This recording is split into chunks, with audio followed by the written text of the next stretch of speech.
رہ گئی بات آپ کی دوسری کہ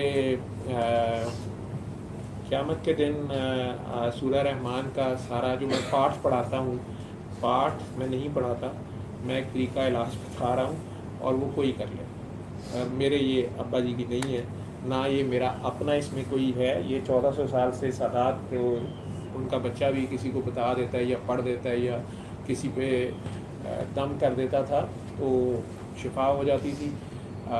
بابا جی سید مخدوم صفدر علی بخاری صاحب نے اس کو عام کر دیا اس زمانے کے حساب سے. اللہ کے حکم سے اللہ نے ان کی زبان میں یہ تاثیر، ان کی بات، ان کی خواہش کو، یا اللہ ہی کا کوئی حکم ہوگا، جو بھی تھی اللہ کی مرضی ہوگی کہ یہ ہم جیسے گناہ گار بھی بتا رہے ہیں تو وہی رزلٹ آ رہے ہیں، اور آپ بھی بتائیں گی تو وہی رزلٹ آئیں گی. اور مجھے اللہ سے امید ہے کہ آپ کے گھر میں خیر ہو گئی ہو، آپ کی اور آپ کے گھر والوں کی، بچی کی بھی، باپ کی، سب کی آپ کی آپس میں صلح ہو گئی ہو، سب نے اپنے اپنی غلطیوں کو انڈرسٹینڈ کیا ہو. جب تک ہم اپنی غلطیاں نہیں کنٹرول کرتے، اپنی غلطی کو نہیں مانتے، اپنی غلطی پہ شرمندہ نہیں ہوتے تو اصلاح کی گنجائش نہیں نکلتی. انا کی لڑائی میں پھر اگلی نسل بھی برباد ہوتی ہے اور بات آگے سے آگے بڑھتی جاتی ہے اور خراب ہوتی جاتی ہے.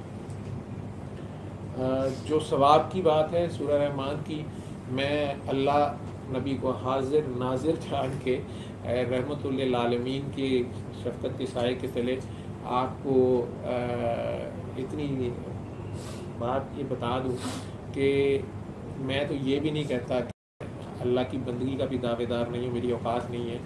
میں اس شہنشاہ کا کہ غلاموں کا غلام، بس یہ ذہن میں رکھیے گا. میرا اس کے ساتھ نفع نقصان کا کوئی کاروبار نہیں ہے. مجھے اس نے اتنا بے حساب دیا ہے، اتنا بے حساب دیا ہے، اتنا بغیر حساب کے دیا ہے کہ میں زچ ہو گیا ہوں. اور ابھی اس کا جو پچھلا دیا ہے اس کا حق نہیں ادا کر سکا تو اگلے کے ثواب جو آپ کے چکر میں پڑوں گا. میرا ایسا کوئی چکر نہیں. اللہ یہ سارا ثواب آپ کو بلکہ پوری نوع انسانیت کو، پوری دکھی انسانیت پہ بانٹ دے. میرا اس کے ساتھ ایسا کوئی تعلق نہیں ہے، نہ میں اس سے کوئی جزا سزا کے حوالے سے کوئی ڈر کے یا جزا کے لالچ میں کچھ کر رہا ہوں. میں تو آلریڈی اس کے احسانوں کے تلے دبا ہوا ہوں اور شرمندہ رہتا ہوں. ہر وقت اس سے معافی مانگتا ہوں کیونکہ میں نے بڑے سے بڑے شہنشاہوں کو، بڑے سے بڑے شہنشاہوں کو اس کے در کا غلام دیکھا ہے، اور انہی شہنشاہوں سے میں ان کی غلامی کے راز جو ہے وہ دیکھ کے تو ایک غلامی کی ادنا سی کوشش کر رہا ہوں. میں ان شہنشاہوں کا جن کو شاید دنیا کا اپنا اپنا پیار ہے جو بھی سمجھتی ہوگی، میں نے ان سب کو اس کے در کا غلام دیکھا ہے اور انہی سے میں غلامی کو سیکھنے کی کوشش کر رہا ہوں. میں نہیں اس کا ادا کر سکتا، لیکن مجھے نہیں پتا، یہ اس کی شان بے نیازی ہے.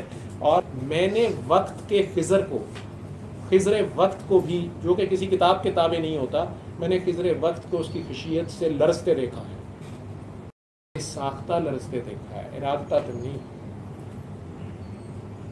میں اس بے نیاز کو کیا دوں گا اور اس سے کیا لوں گا.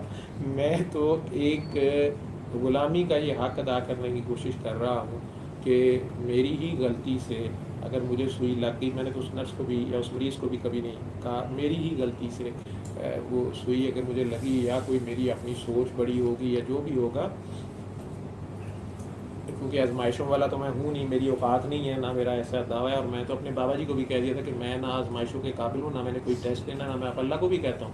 اللہ اور نبی کہتے ہیں کہ جب اس دن جنت میں لوگ دیکھیں گے کہ آزمائشیں جن پہ آئیں تو انہیں کیا ریوارڈ ملا، تو وہ کہیں گے کہ کاش ہم بھی دنیا میں آزمائشوں والے ہوتے.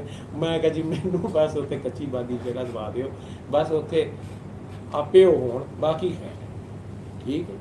اس لیے میرا تو کوئی ایسا حساب کتاب اس کے ساتھ لین دین نہیں. جو اس کا پچھلا دیا ہوا ہے میں اس کا ہی نہیں ابھی تک حق ادا کر سکا.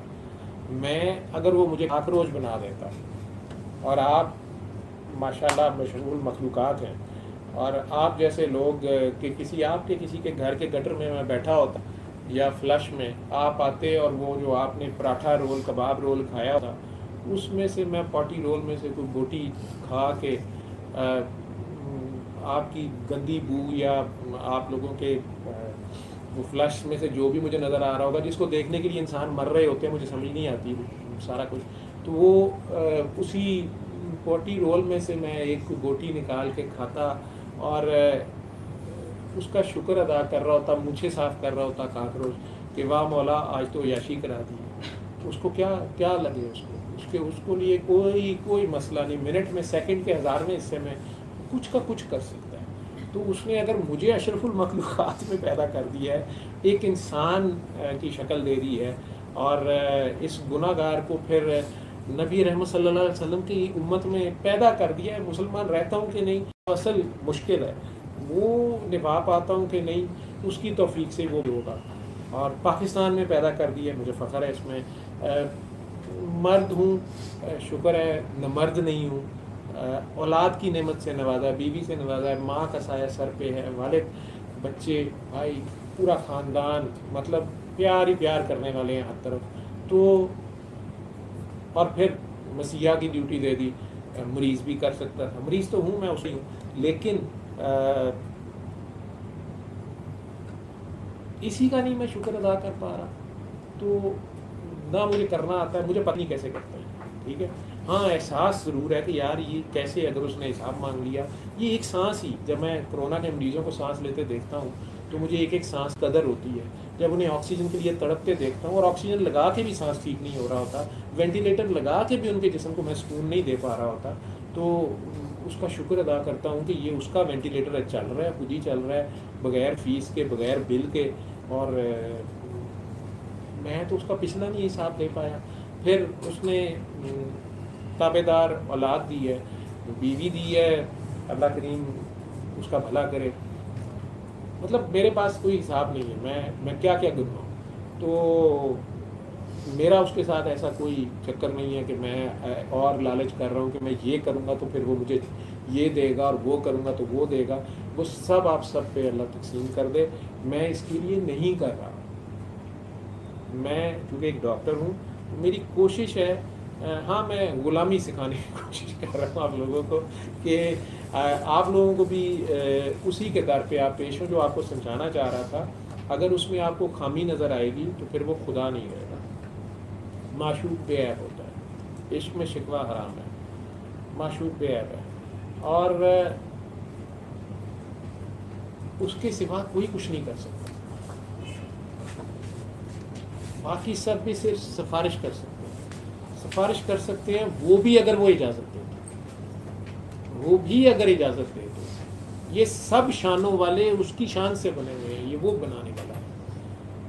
میں اس کے غلاموں کا غلام، ڈائریکٹ اس کی غلامی تک بھی نہیں، میں نہیں کر سکتا. مجھے پتہ ہی نہیں ہے وہاں کے آداب کیا ہیں، اس کی کیا شان ہے، میں نہیں جانتا. ہاں ایک احساس ضرور رکھتا ہوں کہ جس کسی نے مجھے بنایا ہے، آخر کسی لیے تو بنایا ہوگا، کوئی وجہ تو ہوگی، کوئی مقصد ہوگا. یہی تو کام نہیں ہوگا کہ بس شادی کی، بیوی بچے، گھر، پیسے، نوٹ کمائے، چاہے حلال طریقے سے سارا کچھ کیا، پھر بھی کوئی مقصد ہوگا. یہ جس کمپنی نے بھی بنایا انہوں نے پیسے لے لیے، لیکن انہوں نے کسی لیے تو بنایا ہے. جس نے خریدا ہے اس نے بھی تو کسی مقصد کے لیے خریدا ہے. تو یہ خدمت کے لیے، سروس کے لیے بنا ہے. تو میں بھی تو خدمت کے لیے